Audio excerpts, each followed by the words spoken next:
A courtroom in New Jersey will briefly turn into a rare scene of bipartisan unity Thursday, as Republican Sen. Lindsey and Democratic Sen. Cory Booker are expected to come to the defense of Democratic Sen.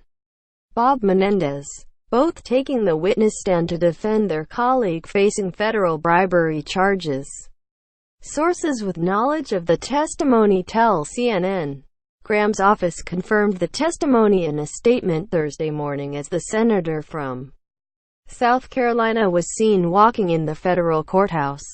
Graham is testifying as a character witness for the defense and traveled to the trial at his own personal expense. Read the statement. He will testify about his service with Sen.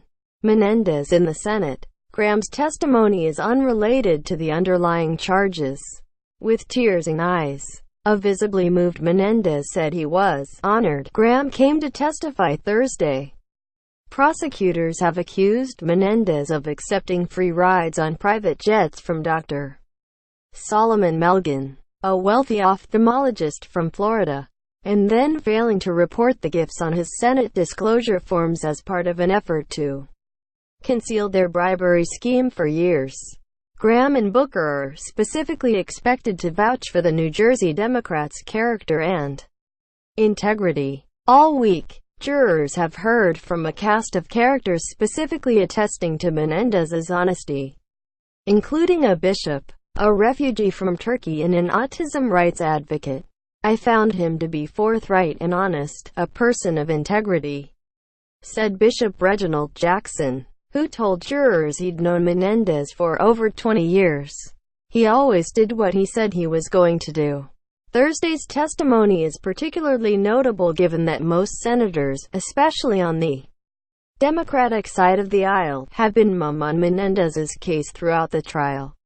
Democrats eager to avoid the subject of Menendez's bribery trial. Menendez and Melgen deny the bribery allegations, and several witnesses have described the men as longtime close friends, including Robert Kelly, the senator's scheduler, who told jurors the free plane rides weren't listed on the Senate disclosure forms because he believed there was friendship exemption.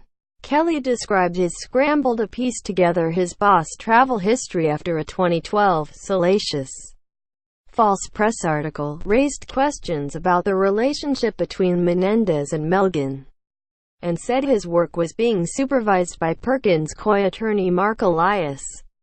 Elias has found himself at the center of a different political firestorm this week with revelations that he retained an intelligence firm to conduct opposition research on then-presidential candidate Donald Trump as part of his law firm's representation of the Hillary Clinton campaign. It remains unclear whether Menendez will ultimately take the witness stand in his own defense as the 8th week of trial wraps up Thursday.